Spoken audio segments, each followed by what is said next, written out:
Build a warm family. With these words, my wife left this world. After losing my beloved, I became like a shell of a person. Then, I met a new female employee.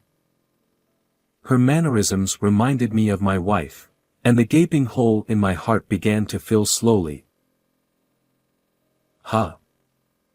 This person. Seeing a photo of my wife and me, she broke down in tears upon speaking my wife's name. Then the woman made a proposal to me. My name is Tom Healy. I married Jessica when I was 35, but at 40, Jessica was diagnosed with breast cancer. Despite treatment, she passed away 2 years later. Jessica died on a rare snowy day in the city. Lying in bed and looking out at the snow falling outside, Jessica said, "I wanted to see spring flowers. Tom, thank you so much for everything. Do you remember our dream? To build a warm family." I couldn't respond. Our dream was to build a warm family with our children. My parents divorced when I was small. I don't remember my father. I lived with my mother alone, but I grew tired of her constantly changing boyfriends. After graduating high school, I left home and had hardly been in touch since. On the other hand, Jessica had almost no memory of her parents talking. They exchanged only the bare minimum of words. She said she felt very uncomfortable in her own home. Neither of us had high hopes for marriage. But as we grew closer, we naturally felt that we wanted to stay together forever. What kind of warm family would it be? Isn't it spending time thinking about each other with the feelings you have now? We will surely be happy. I remember Jessica saying this with a sparkling smile. Life was truly enjoyable and happy after we married. We didn't have children yet, but we were happy just with the two of us. We were supposed to build an even warmer family with our future children. Why did she get breast cancer? Why did she have to die before me? I wanted to build a warm family with Jessica. Did she understand what I was thinking? Jessica looked at me with a sad expression. Jessica, I will always cherish you. I chose my words carefully, trying to convey my feelings so as not to worry her. Jessica smiled gently and nodded. I will watch over you from above as you live happily. With these words, Jessica quietly passed away, as if being absorbed by the cold sky. After Jessica died, I lost the will to live. I had no appetite or energy. I didn't want to see anyone, and honestly, I wanted to stay shut in at home, but I remembered Jessica's words about watching from above and somehow managed to go to work. In April, when the cherry blossoms were in full bloom, a few new employees were assigned to our department. As the leader, I was in charge of the new recruits. The young one's enthusiasm somewhat helped to mask my sadness over Jessica's death. Come on, let's try doing it like the senior. Among the newcomers was a standout. Claire Hanks. She was bright, confident, and tackled her work without hesitation, leading the other new employees. Don't be afraid of making mistakes. You won't know if you can do it unless you try it yourself. Claire, where are you coming from with that perspective? Claire stuck out her tongue playfully. I couldn't help but smile along. Come to think of it, Jessica used to say that often. Don't put a lid on your potential. First, you need to try it yourself. Claire's positive attitude reminded me of Jessica. Today was the new employee welcome party. Leader, may I sit next to you? Claire sat next to me. Claire, can you drink alcohol? What are you talking about? Of course. Despite saying that, Claire was already tipsy after just one glass of beer. Don't drink too much. Yes. You're like a father figure, leader. I was a little startled to be called father. I wasn't planning to walk through life with anyone other than Jessica, and I probably wouldn't become a father. But somehow, the word father felt warm and made me happy. Oh, Tom, you're left-handed, aren't you? Claire was exaggeratedly surprised. Left-handedness isn't that rare these days. Young people do unexpected things, which is interesting. As I thought this, Left-handed people are said to have good intuition. So I'll consult you, leader. I couldn't believe my ears. Many people say that left-handed people are smart and skilled, but I had only heard about intuition from one person, Jessica. Who told you that left-handed people have good intuition? I asked Claire hesitantly, but she was too drunk to hear my question and started talking about herself. I've fallen for someone, but I don't know what to do. Claire recently reconnected with a classmate from elementary school and developed feelings for them. She had never liked anyone before and was confused about how to handle these feelings. The fact that she had never liked anyone before caught my attention, but Claire was cheerful and spoke in her usual manner, so I didn't interrupt her. From what I heard, her old classmate, who knew Claire from childhood, seemed to genuinely care about her and was a very nice man. I advised her to express her feelings to the person she liked since she had finally found someone she liked. Being close to someone you like makes you happy every day. That sounds nice. Do you think I can be happy too? I couldn't shake the feeling that Claire had some shadows in her. 1 month after the drinking party, Claire came to me during lunch break. Actually, about the person I consulted you about before. We've started dating. That's great. Her beaming smile made me happy too. So, I have a favor to ask of you. Claire wanted to have a meal with her boyfriend and me. Me too. It was to thank me for helping her start dating. Apparently, she had already gotten her boyfriend's approval. If he said it was okay, then it should be fine. I was home alone anyway, and being with young people gave me energy, so I gladly agreed to meet with them. He was exactly as I had intuitively sensed, thoughtful of Claire and left a very good impression. The young man was very friendly. As we talked about various things, we discovered that we both shared a love for fishing. Since the passing of someone dear, I hadn't felt like going fishing, but the conversation led to us deciding to go fishing together as a trio. Both the young man and Claire grew fond of me, and before I knew it, I became close to both of them, even going out and drinking together with the young man. The two of them began to fill the void in my heart. Before long, these two became important to me. 2 years later, one day during lunch, while I was leisurely gazing at the sky from an outdoor bench, someone approached me. We're getting married. Oh, congratulations.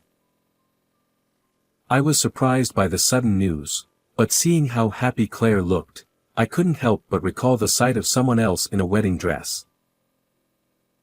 Is Claire going to wear a pure white wedding dress too? Even though Claire wasn't my actual daughter, I felt an emotional connection. Noticing my silence, Claire began speaking rapidly. She talked about how they recently visited a wedding venue, how the sample meal was so delicious she almost fell off her chair, and how she would soon be trying on dresses. What color of dress do you think would suit me? My wife wore 2 dresses, a pure white wedding dress and a pink one. My wife loved cherry blossoms. I suddenly remembered that I still had some photos on my phone. Searching through the photo album filled with the radiant smile of my wife, I found the wedding pictures and showed them to Claire. Huh? This person. Jessica? Upon seeing the picture of my wife and me, Claire mentioned my wife's name and broke down in tears. Did you know Jessica? Claire nodded repeatedly as she wiped her tears. She was my mentor. So, you were her husband. Claire began to excitedly share her relationship with my wife, her tone revealing the deep affection she had for her. Claire's father had been mostly absent from her life since she was young, and her frail mother had passed away when Claire was in the 3rd grade. Her father, indifferent to his daughter, left Claire to live with her paternal grandmother. But when Claire was in her 2nd year of middle school, her grandmother died in an accident. Claire said she deeply resented her father, who didn't even attend the funeral. Becoming completely alone, Claire was placed in a facility, where she began to spiral out of control. One day, while she was skipping class and wandering near the school gates, the school nurse, Jessica, called out to her. Since you came all the way to school, why don't you at least have lunch? Jessica took Claire to the nurse's office. That sounds just like Jessica. The basics of living start with eating. I recalled how often Jessica would say those words. Jessica listened intently to Claire's story. She even shared her own experiences with Claire, who, in turn, felt a strong sense of trust toward Jessica, believing she could confide in her. Jessica must have seen something of herself in Claire's complex family situation and couldn't leave her alone. After that, Claire began attending the nurse's office regularly, and thanks to Jessica, she turned her life around and began to look forward with hope. There's something I want to tell Miss Jessica. Can we meet her next time? Actually, Jessica is no longer here. I explained to Claire that Jessica had passed away from breast cancer 3 years ago. Claire lowered her head. Tears that had stopped earlier fell to the ground once more. After a while, Claire looked up with a determined expression and spoke directly to me. Would you attend the wedding as my father? Wait a minute. That's a bit much, isn't it? I instinctively rejected Claire's proposal, but her determination was unwavering. My real father won't come to the wedding. My fiancé and his parents know about my situation and have told me I can have the wedding any way I want. Claire said that she felt a sense of warmth and security in Jessica as a mother and in me as a father. You two are like family to me. Her words nearly brought me to tears. Jessica and I met at different times and in different places, yet here was someone who considered us her parents. I felt that the warm family I thought was unattainable was now within reach. For the first time in a long while, I felt Jessica close by, and my resolve solidified. All right. I'll attend the wedding as your father. Thank you. Claire's usual cheerful voice echoed through the air. That's why you resemble Jessica so much, Claire. I guess children do take after their parents. Huh?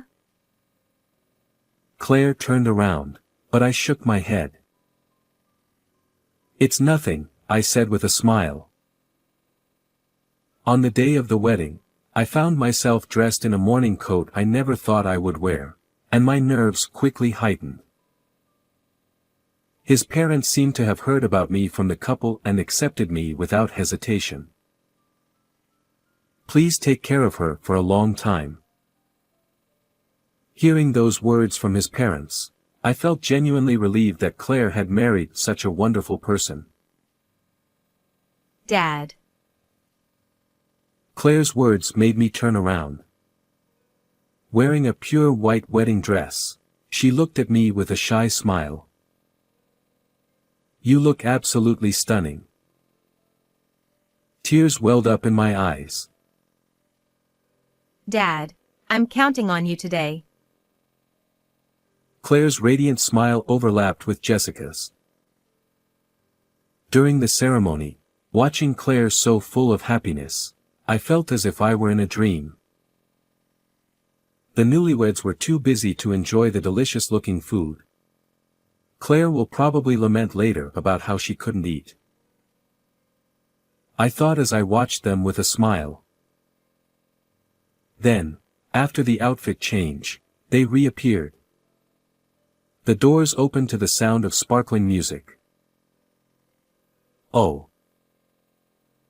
I quickly opened my phone. That's the same dress Jessica wore. Claire was wearing a pink dress adorned with scattered cherry blossom petals. The dress was accented with green lace ribbons in places, and both Jessica and I had fallen in love with it at first sight.